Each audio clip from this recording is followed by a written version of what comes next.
falar também. Então por isso que a gente pede para usar o microfone, tá e bom. daí todo mundo consegue aproveitar. Tá certo.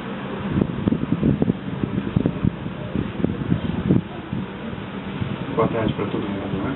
Boa tarde. Que Jesus possa nos abençoar. Eu agradeço a oportunidade do diálogo.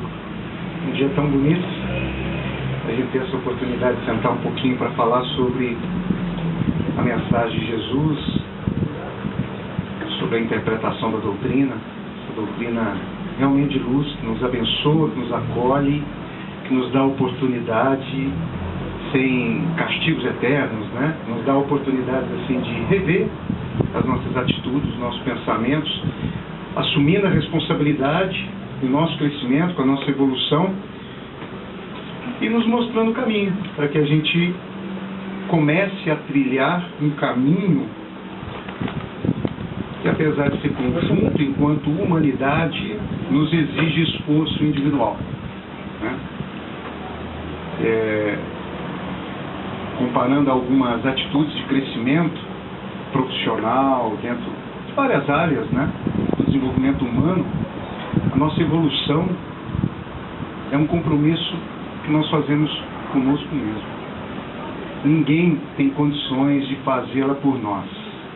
Demanda esforço particular, despertamento. A grande maioria de nós, poucas exceções, raras exceções, como diz Emmanuel no livro Consolador, quando ele cita o exemplo de Jesus, citando que Jesus foi um espírito que evoluiu de certa forma, com muito esforço e sempre muito consciente dos passos que dava, e com isso reduzindo a quantidade de provações e reencarnações, né? Abrindo um parêntese, todos nós podemos agir dessa forma, se frente às opções optarmos pelo o que não vai nos fazer mal ou fazer mal ao outro, né?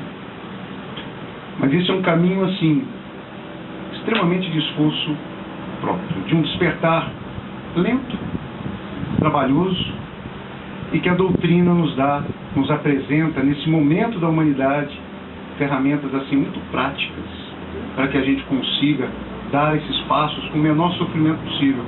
Como diz Joana, a dor todos nós sentimos. Acordamos, levantamos, muitos de vocês, assim como eu levantei da cadeira ali agora, eu senti dor, eu tenho dores no ciático, né? A dor a gente sente a todo momento. Transpor isso para o martírio, transpor isso para o nível do sofrimento é uma opção pessoal. A forma como nós tratamos a dor é fruto da história de cada um de nós, das nossas percepções, das generalizações, da forma como nós queremos tratar a nossa história. Tudo é passível de mudança. Nenhuma dor é eterna, nenhum sofrimento é eterno, nenhuma alegria é eterna. Tudo nos é apresentado como ferramentas para que a gente possa crescer e se colocar como Cristo em algum momento, como um co-criador, como uma ferramenta de Deus para o desenvolvimento da sua criação. Agradeço muito a oportunidade do diálogo, porque quando a gente tem essas oportunidades de trabalho, a gente estuda, e a gente estudando sempre, a espiritualidade sempre nos traz uma mensagem, às vezes sutil, às vezes na pancada mesmo, né? E eu agradeço muito a Deus, agradeço a espiritualidade da casa e agradeço os irmãos aqui. Bem, eu há algum tempo eu venho estudando sobre os pecados capitais, né? Que na psicologia muitos chamam de os prazeres capitais. E hoje, em virtude até da oportunidade de já ter conversado isso em outras casas e estar um pouquinho mais preparado, eu acho que a oportunidade de conversar assim nos exige essa preocupação, né?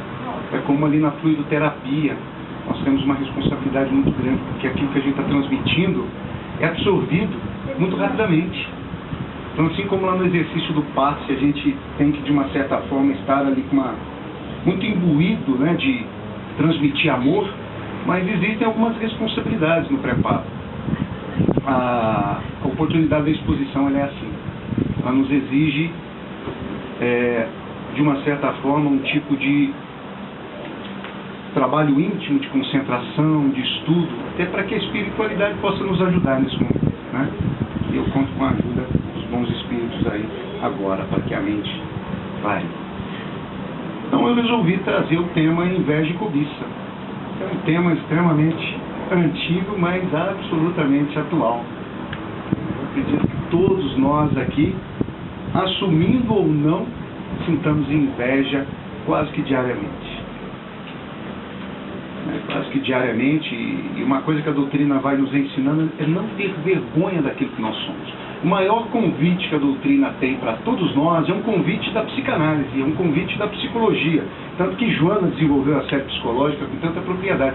É um convite para que nós possamos retirar as máscaras, assumirmos a responsabilidade com os nossos desafios, desenvolvendo-os, enfrentando-os.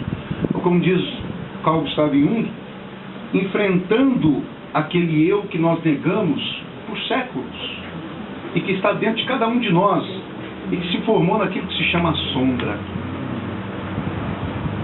Gustav Jung, ele cita que todos nós temos uma personalidade negada dentro de cada um. Cada um de nós temos uma personalidade. A parte boa de nós negamos, em função das convenções sociais, das situações sociais. Muitos de nós, sem exceções, ou praticamente quase todos nós, para sermos aceitos, sofremos muito. Para aderirmos a grupos, sermos recebidos de braços abertos, nos negamos a todo momento. Aquilo que nós somos, aquilo que verdadeiramente nós somos, aquilo que nós trazemos.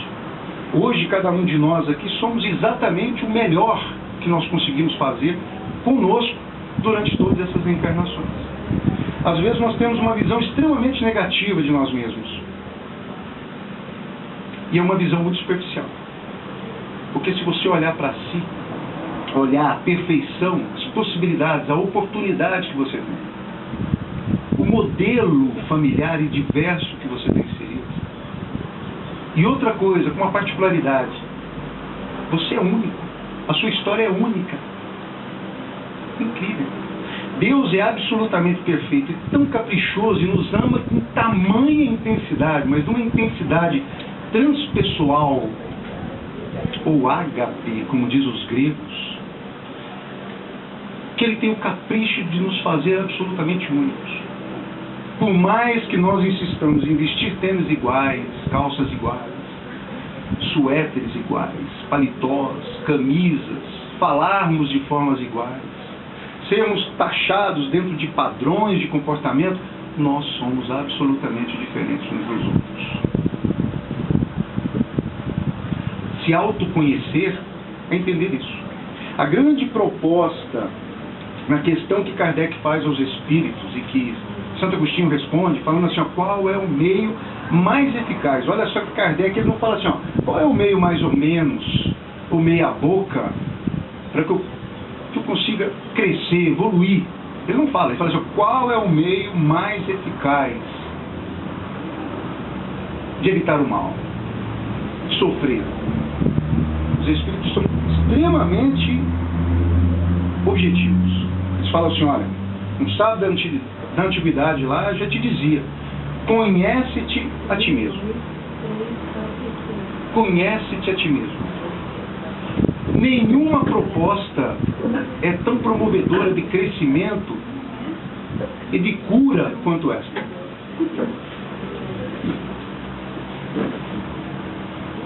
Acabei perdendo a linha da raciocínio. Perdão. Autoconhecimento. Assim, nenhuma proposta é tão forte e tão intensa quanto essa. Nenhuma possibilidade vai nos dar tantas condições de enxergar aquilo que nós somos, aceitando e reduzindo essa personalidade que existe dentro de cada um de nós. Jung ele fala que à medida que nós vamos negando aquilo que nós somos para sermos aceitos socialmente, essa sombra, essa personalidade, ela começa a se desenvolver, crescer a tal ponto que ela começa a querer sair para fora, se tornar consciente. E aí se inicia processos conflituosos, psicoses, muitos problemas psicológicos, tristezas aprofundadas a nível de depressão, chegando a níveis depressivos, transtornos dos mais variados. Então, a grande parte de nós aqui, quando começamos a enfrentar essas dificuldades de ordem psicológica, evidentemente sem ser simplista, porque a minha formação não é na área da psicologia, mas se recomenda muito cuidado, a busca por um profissional e o entendimento que não existe dipirona, ácido acetil, né? Não existe ibuprofeno ou tantos aí analgésicos, né, que aliviam a dor, que possam ser aplicados para que você possa tratar essa dor que começa a eclodir dentro de você. Só existe uma forma de tratar esse processo. Esse encontro com essa sombra é enfrentando-a de forma muito gentil, porque essa pessoa nada mais é do que você próprio. Então, a grande proposta da doutrina é esse encontro. E nesse encontro, nós temos a imortalidade. Segundo os Espíritos, nós espíritos, né, viemos de um princípio espiritual, proveniente de Deus. E esse princípio, de alguma forma, por algum processo, que só Deus assim conhece, os espíritos puros, né, da ordem de Jesus para cima, se individualizaram e atingiram a consciência. Em algum momento, cada um de nós aqui, durante o processo da nossa criação, pelo Pai, nós criamos consciência de nós mesmos. Atingimos a humanidade. Segundo os Espíritos, nesse momento nós fomos criados absolutamente simples e ignorantes, ou seja, desconhecíamos, não tínhamos conhecimento de nada. Estávamos como uma esponja. E os Espíritos colocam que a partir desse momento, quando, né, nós chegamos em um orbe, em um planeta, nós, espíritos, porque aqui nós somos uma tríade, né? Mas eu sou um espírito, eu não tenho um espírito aqui dentro desse corpo. Nenhum de vocês tem um espírito aí dentro do corpo. Não é o meu espírito, não, você é o espírito que reside temporariamente dentro desse corpo. Em algum momento você chegou em algum local, provavelmente, segundo os espíritos, um mundo primitivo, talvez a Terra, como há milhares de anos atrás. E você, essência espiritual, chegou ali e você atraiu uma matéria muito particular que ele tomou todo o corpo. Essa matéria era o perispírito. Nós chamamos de perispírito, né? E que é essa matéria que nos abriu a possibilidade de tomar corpos mais densos como este aqui e encarnarmos. Sem esse corpo intermediário eu não teria condição de manipular, né, essa matéria com tamanha propriedade, utilizá-la com tanta propriedade. E aí começou a se desvendar um mundo todo novo. Porque nessa experiência do espírito num corpo como esse que nós vivemos, nos abriu um mundo de sensações. Vocês já viram a luz branca, nem que seja numa foto, quando passa por um cristal e se decompõe ali no arco-íris?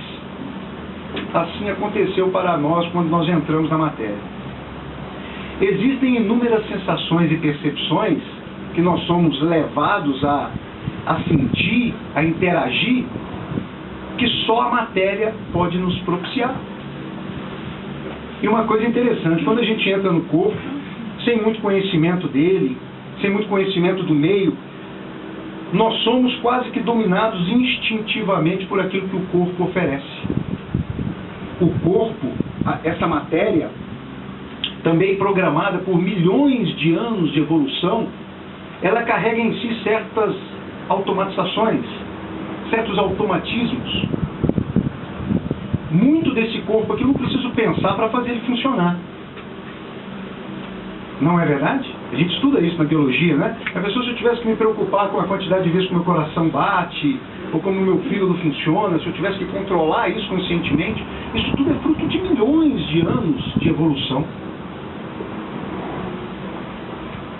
E esse corpo, um dos instintos muito básicos dele, por exemplo, alguns, A alimentação, a busca pelo alimento, a busca pela procriação, pela manutenção da espécie, o sexo. Quanto mais apegados a esses instintos, isso classifica a nossa condição espiritual. O sexo é maravilhoso, gente. É uma ferramenta divina. Nós estamos atavicamente com coisas na cabeça aí, que nós devemos agora, com conhecimento, com esse momento que nós vivemos, nos reprogramarmos, entendermos de uma forma melhor. O sexo é maravilhoso. O sexo é uma ferramenta fantástica. Estamos aqui através do sexo. O alimento também, não é? Não é verdade? E muitos outros, mas são forças muito poderosas. Podemos nos desequilibrar muito facilmente se abusarmos, né, da alimentação, se abusarmos das questões das energias sexuais. A exemplo fica os livros. Fica um livro de Emmanuel sobre sexo e família. Livro de André Luiz, Sexo e Destino. Se eu estiver enganado, eu peço desculpas. Fica o livro de Manuel Filomeno de Miranda, Sexo e Obsessão, né, da série sobre obsessões, ali desde nos painéis da loucura até, enfim, painéis da obsessão, pelo menos obsessão e sexo e obsessão. São forças que a grande maioria de nós ainda sucumbe. Falamos bonito aqui, nos púlpitos. Falamos bonito nos púlpitos, né? Agimos dentro das empresas, com as pessoas nas ruas, mas dentro das nossas casas somos pessoas que nós enfrentamos desafios enormes. A grande maioria de nós enfrentamos dificuldades nos mais variados desafios dentro do campo alimentar, dentro do campo dos relacionamentos humanos. Escondemos isso. Jesus combatia isso, a hipocrisia. Uma das maiores bandeiras que o Cristo levantou foi a hipocrisia dos fariseus. Não sendo falso moralista, porque esse aqui que está conversando com vocês, eu nitidamente tenho as minhas dificuldades. A diferença é que a doutrina ensina é como o Chico. Nós somos igual bananeira. A gente bate, levanta. Quanto mais a doutrina vai entrando dentro da gente, mais rápido a gente vai levantando. Porque a gente para de se martirizar. A gente começa a levantar, limpar a poeira e corrigir aquilo que a gente provocou. E com isso as coisas vão se atenuando. Os sofrimentos vão se atenuando e a gente vai aprendendo. Mas todos nós, quando negamos, e como Cristo falava, né? Não sejais como os fariseus que ficam nas sinagogas, em pés nas sinagogas, orando. São lápides brilhantes por fora e sepulcros de podridão. É o recado. E quando Jung fala que a nossa sombra cresce a cada momento que nós negamos, é quando nós não temos a coragem de enfrentar as nossas dificuldades, as nossas mazelas, fruto desse desafio que nós temos nesse corpo. E negamos, disfarçamos, polimos as nossas atitudes com as pessoas. Somos uma pessoa em casa, no trabalho, somos uma pessoa no centro espírita, nos templos religiosos, somos diferentes. A gente se esquece muito facilmente que o mundo, o céu, o inferno, ele não está lá em cima nem lá embaixo. Ele está aqui, ele interage, que é uma condição que nós assumimos, que os espíritos, que eu e vocês, mas espíritos que não têm esse corpo aqui, não enfrentam dificuldade com esses obstáculos aqui nesse nível de matéria que nós trabalhamos. Eles entram nas nossas casas muito facilmente, que não são vestimentas, não são indumentárias, né? Não são cores, não são apetrechos, amuletos que impedem qualquer tipo de ação de um ser como eu e você. Você pode se vestir de branco a vida inteira. Você pode rodear a tua casa de sal grosso. Pode andar com a arruda de trás da orelha, cheiroso, porque a arruda, né, dá um cheiro, né? Talvez até se afaste, porque tem gente que não gosta muito do cheiro da arruda, né? Bota a arruda ali, o cheiro é muito forte, você vai afastar algumas pessoas que não gostam de arruda.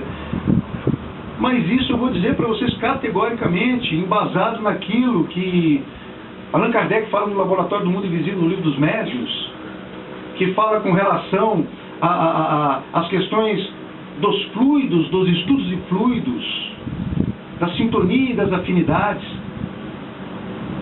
não afasta ninguém de nenhum de nós. O que verdadeiramente afasta e aproxima as pessoas são os hábitos, as condutas. Se você não quer companhias desagradáveis, cada um frequenta os grupos que assim desejam. As companhias que nós temos, como diz Emmanuel, analisa as nossas tendências, os nossos comportamentos, a gente vai saber as companhias que nós temos. Quem gosta de uma cervejinha, de tocar uma música, vai em qualquer boteco, ou dentro de casa, quem vai visitar são as pessoas que comungam desse gosto. Quem gosta de futebol, quem gosta de jiu-jitsu, quem gosta de pádel, quem gosta de tênis, quem gosta de música, são as afinidades que atraem as pessoas. Isso é muito prático. Nós entramos em sintonia com isso. Aliás, temos uma facilidade muito grande para entrar em sintonia. Oi, filha. Nós temos uma facilidade muito grande para entrar em sintonia com quem concorda com a gente, com quem pensa como a gente. O grande desafio do cristão é aprender a se dar bem não com aquele que fala aquilo que a gente gosta. Porque quase sempre aquele que fala pra gente aquilo que a gente gosta, ele conscientemente está te bajulando. E quem bajula alguém tem intenção de controle. Por exemplo, se eu quero me aproximar do Michael ali, né? Michael é da minha área profissional. E eu observo uma facilidade, uma potencialidade que ele tem, e começo a falar para ele assim, ó, e outra coisa, eu enxergo nele que ele sabe que ele é bom. Vamos supor um exemplo. E eu começo a falar para ele assim, cara, tu é bom, hein? Tu é bom. Isso atrai. Provavelmente o Michael, ele vem me ver, pô, esse cara, ele reconheceu em mim algo que eu tenho de bom. Isso nos agrada muito facilmente. E é assim com tudo. Tem gente que fala que isso é o segredo dos relacionamentos, hein? Se você quer ter amigos, tem até livro, como influenciar pessoas e fazer amizades, tem até livro de mais de 60 anos que ensina a fazer isso. O fato é que, nessa experiência, quando a gente surge nesse mundo e que o corpo começa a controlar pelos instintos, existe um que é muito arraigado. Oi. Vai brincar lá com a menina evangelização? Desculpa, gente. Ah, empresta a sua pra ela. Tá bom? O papai tá falando aqui. Tá bom? Beijo. Desculpa, gente. Então, assim, quando eu perdi de novo, né? Eu perdi de novo, né? Qual foi a bajulação? Depois eu falei outra coisa. Os amigos, vamos lá. Você usou mais comigo. Livro de autoajuda. Livro, estou pegando a linha. Está prestando atenção. Não, pior que não. Bem, o fato é o seguinte, quando a gente entra nesse corpo e nós somos praticamente levados pelo instinto, nós temos um que nos grita muito fortemente a alma, que Kardec nos coloca como sendo, os espíritos nos colocam como sendo a grande raiz do nosso grande desafio espiritual de crescimento, que é o egoísmo. Quando nós surgimos e somos praticamente movimentados pela necessidade desse corpo, nós somos extremamente egoístas. Nós trabalhamos para conseguir o máximo de coisa para nós, ou para mim, para o meu benefício. O que está aqui é meu, até você pode ser meu. Então, o egoísmo é um desafio que já está junto conosco desde o momento que nós surgimos pela primeira vez na humanidade. Ele está enraizado e vai demorar ainda um bom tempo. E esse egoísmo, ele se abre. Naquilo que eu quero para mim, se eu quero demais, surge a ganância. Tudo que eu desejo acima daquilo que eu necessito, demasiadamente, se classifica como ganância. E dentro do desejar demais, se eu começo a olhar alguém, observar algo que ele tem, e a desejar aquilo que ele tem, isso é cobiça. A cobiça em si não tem nenhuma característica positiva ou negativa.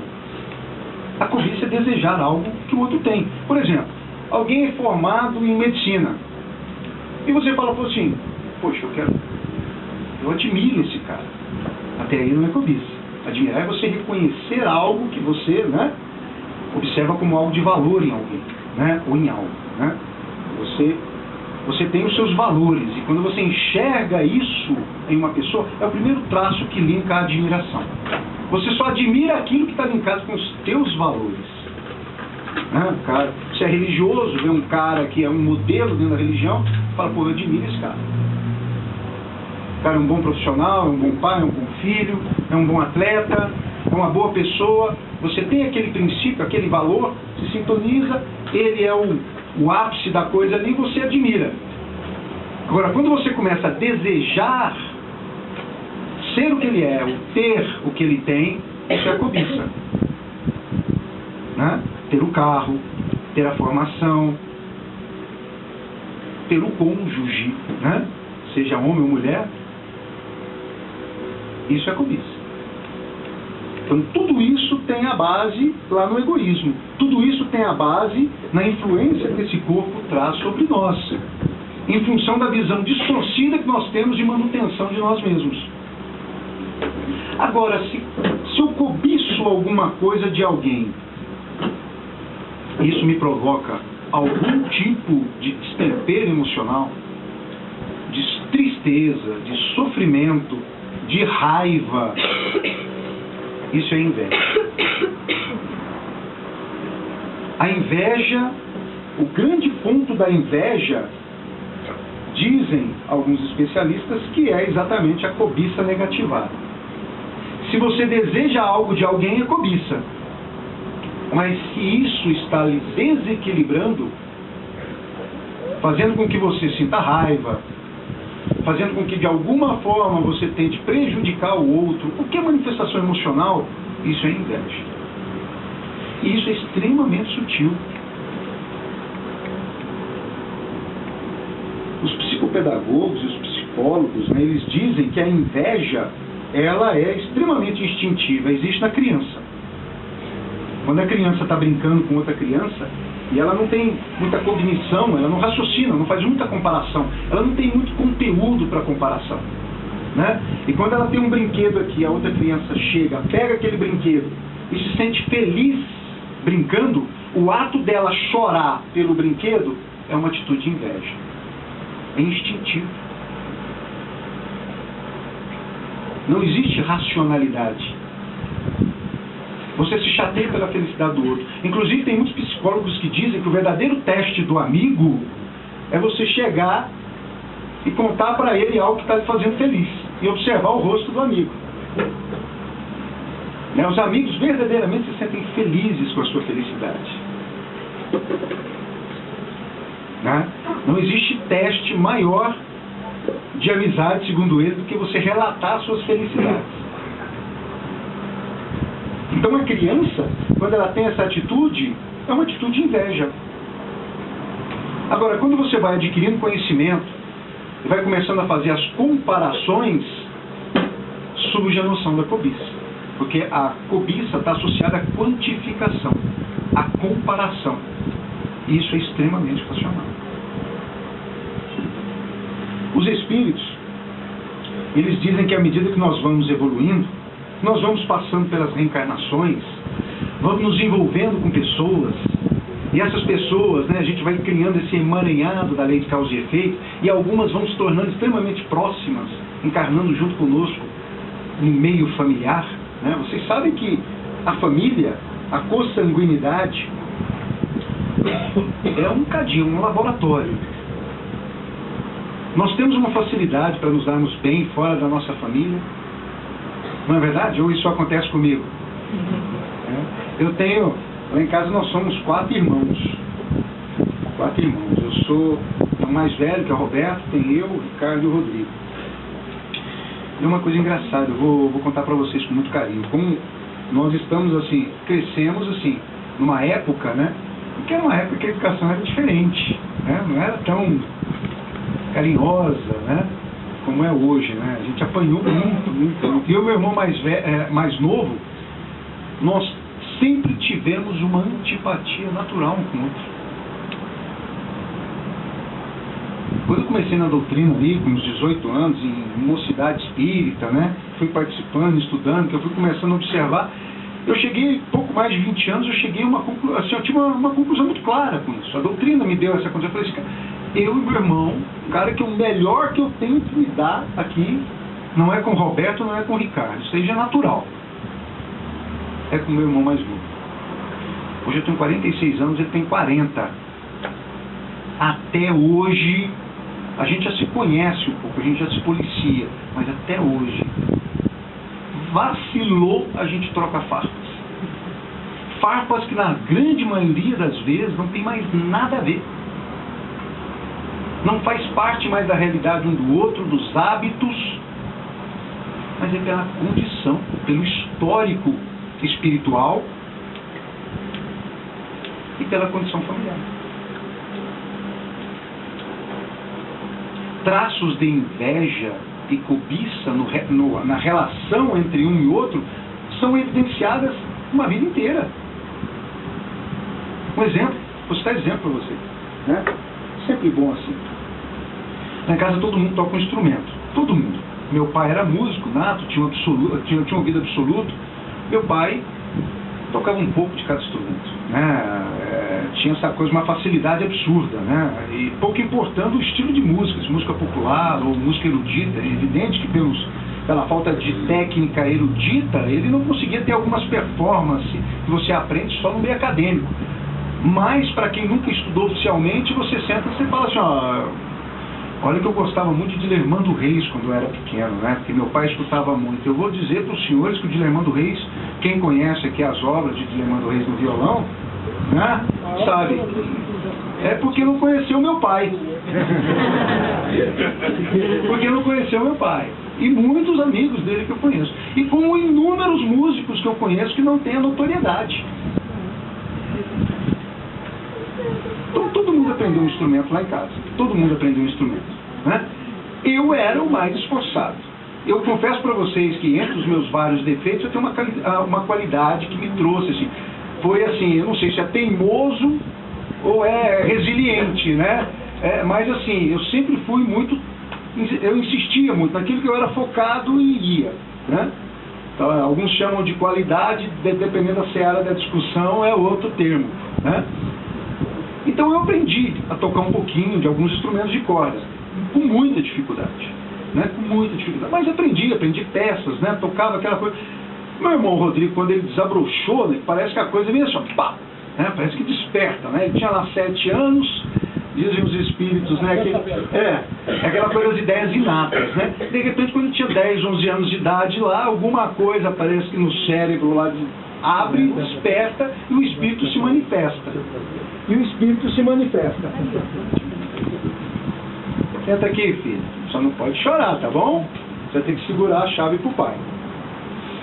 E... Obrigado. Senta aqui. Agora a gente acaba, tá bom?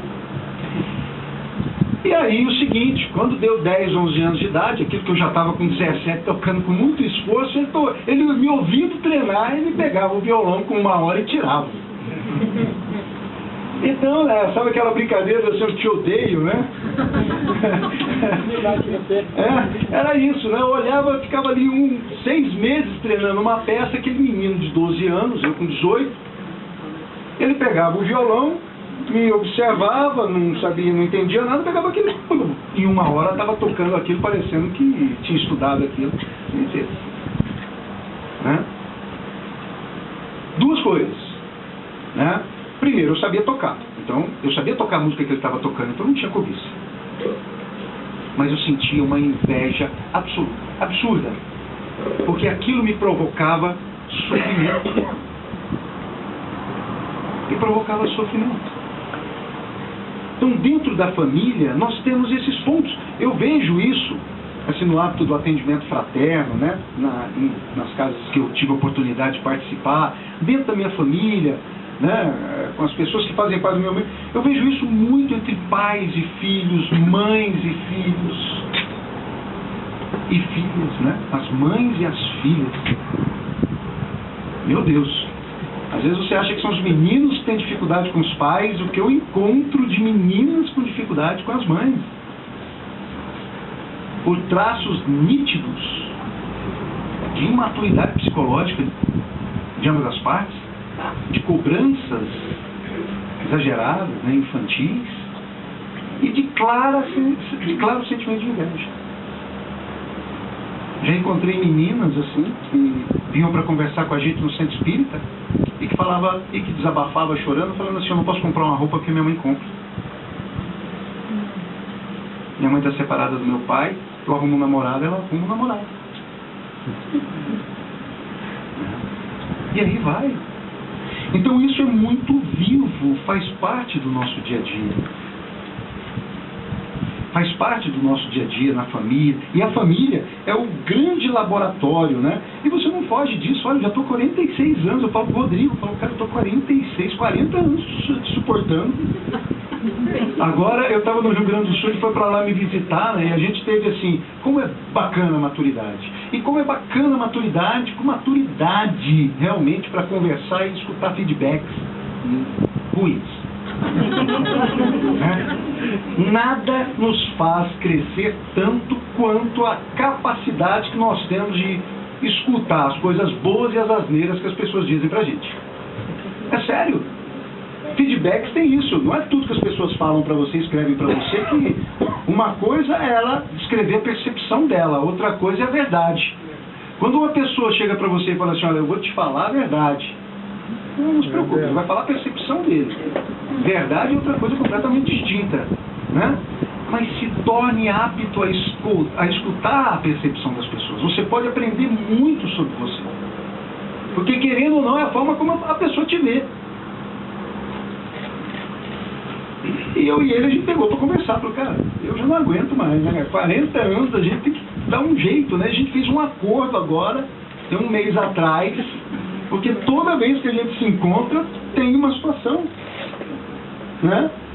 Aí tem uma discussão assim, hoje é muito sutil, né? Graças a Deus, as situações de raiva e tudo, ela vai se atenuando com o tempo. Lá, quando era criança, a gente quebrava a casa, apanhava e ficava de castigo abraçado. Era desse jeito, né? A gente brincava de pique-pega dentro de casa, saía correndo em cima dos muros, né? Esses dias eu fui em Trindade, lá em Goiás, na casa que a gente morou, e eu olhava aqueles muros de 3 metros, fininho, que a gente brincava e subia, pulava em cima da casa, pulava. Minha mãe ficava louca e pegava a gente, botava de castigo, a gente abraçado, que a gente brigava. Então ela falava: para vocês se perdoarem, né? No começo do abraço era pescoção de um lado do outro. E a minha mãe falava assim: ó, vai ficar aí até vocês amansarem. E a gente ficava 1 hora, 2 horas. Eu lembro que o recorde, que me marcou, foram 3 horas ajoelhado, abraçado. Não estou brincando, é sério. Hoje em dia, se você fala isso para um psicólogo, você é um absurdo. Vocês eram espancar, vai preso o pai e a mãe, né? Mas na época era normal, era a ferramenta que os pais tinham para fazer, que as famílias tinham, né? Não dá para comparar hoje com antes, né? Mas eu acho que eu já falei aqui brincando para vocês, mas é verdade. Se meu corpo fosse uma língua, eu saberia o gosto, eu teria degustado quase todas as árvores da região de casa, né? De vara, né? Eu apanhei com vara de tamarindo, né? Vara dura de goiabeira, é verdade. Brincadeiras à parte, né? Fazem parte das particularidades do momento de cada um. Mas assim nós resolvemos. Então, a família, a doutrina, né? Quando a gente vai adquirindo conhecimento e a gente vai permitindo que a doutrina entre dentro de nós, a gente vai cansando de sofrer. E a gente vai se colocando à disposição da lei de causa e efeito de Deus para rearranjar as coisas, para aprender a lei de amor. Foi uma conversa muito bacana, porque eu virei para o Rodrigo e falei assim: Rodrigo, cara, ele virou para mim e falou assim: irmão, eu sempre tive inveja do seu lado profissional. Porque eu vou dizer uma coisa para vocês, uma das coisas boas da minha vida, que graças a Deus, porque senão eu estava ferrado, me desculpa a expressão, eu sempre trabalhei muito, como a maioria de vocês, né? Saí de casa muito cedo, formando. Eu sempre gosto de brincar que eu fui um trabalhador que estudou. Os meus cursos sempre foram por demandas de trabalho, para me manter empregável. E graças a Deus isso veio me moldando. As minhas disciplinas, né, as minhas características, algumas boas, outras nem tanto. E foi muito bacana ouvir isso. Ele fala assim, poxa pai, poxa irmão, eu sempre te invejei nesse estado profissional. E a gente conversando, eu falei assim, olha, eu sempre te invejei em várias coisas. Né? Na musicalidade, na capacidade que ele tem de fazer amizades. O Rodrigo é um cara que naturalmente, ele, fluidicamente, ele é um cara que, sabe aquelas pessoas que chegam nas salas e tem um carisma irradiante assim? Chega e as pessoas se aproximam dele, ele é assim. E eu falei assim, meu irmão, nunca consegui fazer o que você faz, conscientemente, nem profissionalmente. Nunca consegui. Ele naturalmente. E assim a gente foi conversando. E o meu irmão foi católico a vida inteira, muito católico. E ele virou, no final falou assim, sabe Marcelo, eu olhando, eu vou dizer uma coisa para você assim, percebendo, me deu vontade de conhecer um pouco o espiritismo, porque hoje ele já não está muito mais praticante, né? A gente conversando, né? Falando coisas boas um com o outro. Gente, como é bom você sentar para falar coisas boas, reconhecer aquilo que é importante um no outro. Não é? Se não fizeram isso, faça isso. É absolutamente reconciliador. E ele virou para mim no final e falou assim, cara, no dia que você for dar uma palestra, eu quero ir. Acho que eu vou começar a participar de um centro espírita ali em Goiânia. Eu quero entender como é que uma coisa foi tão boa para você assim uma vida inteira. Sinto inveja isso de você. Porque, Marcelo, as coisas, se eu comparar o de antes e o depois, muitas coisas eu verifiquei que você mudou nesse trajeto. Algumas você continua sendo do mesmo jeito, né? Mas muitas você mudou. E eu gostaria de entender isso daí. Para mim isso foi muito importante escutar esse feedback dele, né? Ele é uma pessoa que foi absolutamente importante para mim na minha vida. Até emociona em falar para vocês, porque é muito verdadeiro, né? Isso que eu estou comentando com vocês. Eu acho que isso toma corpo, toma forma. Todos nós temos desafios que somente cada um de nós tem ideia do tamanho dele. Nada acontece por acaso. Ninguém está onde está por acaso. Não existe por acaso. Cada um de nós temos aquilo que nós necessitamos e o melhor. Cada um de nós temos as condições. E cada um de nós é convidado a cada momento a dilatar a sua capacidade de perceber o quanto pode ser feliz. Felicidade, a doutrina, ela vai nos ensinando que felicidade, senhores, felicidade, ela está muito além do ter o carro do ano, ter sucesso profissional, ter um apartamento novo, a empresa com mais empregados. Está muito além daquilo que você pode conseguir transitoriamente. A doutrina, ela vem nos ensinar que para que a gente possa vencer o egoísmo, entender aquilo que nos faz sofrer, inclusive essas características como do sentir inveja e a cobiça, já está terminando. Falta 2 minutos, 1 minuto. Que muito além disso, a doutrina vem nos ensinar que a felicidade está na plena consciência de si próprio. Em ter consciência do presente. Qualquer coisa que passou na nossa vida ou que estiver para frente é uma mera ilusão. O agora que é real. Aproveitar esse momento, esse diálogo ao máximo possível, é um momento de felicidade. Não tem nada a ver com Carpe Diem aí, que muitos pregam nas baladas. Tá? Carpe Diem, que coloca aí, contextualmente, filosoficamente, ali foi pegada a palavra e jogado oba-oba, mas é totalmente diferente. quem escreveu aquilo ali. Se falava da plenitude, da consciência plena do momento, de se aproveitar plenamente o momento em prol do aumento da consciência, do aumento da felicidade. E você só faz isso se exercitando no autoconhecimento, se exercitando em grupos como esse, se colocando à prova, dialogando, retirando debaixo do tapete as coisas que precisam ser retiradas, enfrentando. E para isso, acabando. Busque a casa espírita. Nós já vamos, só um pouquinho. Busque a casa espírita. Busque ajuda profissional. Busque um psicólogo. A minha mãe, quando eu falei para ela, mãe, eu estou fazendo psicanálise, eu tive a oportunidade de fazer o curso de psicanálise como formação livre, e aí você é obrigado a fazer psicanálise. Eu falei, estou fazendo, você está louco. Filho meu não precisa disso. Eu falei, mãe, ó, teve um período que eu tive que tomar um ansiolítico. Você está louco? Meu filho não toma remédio.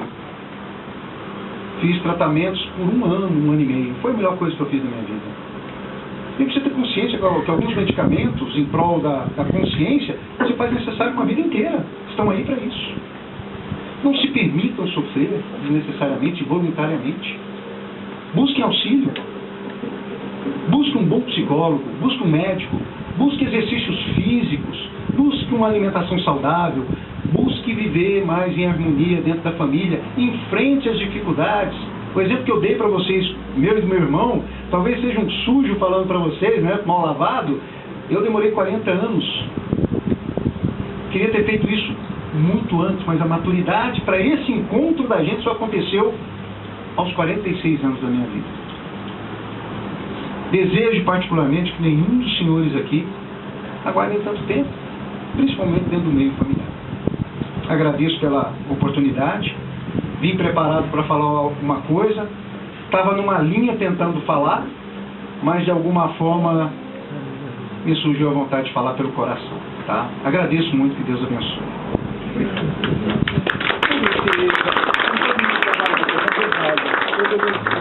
Obrigado.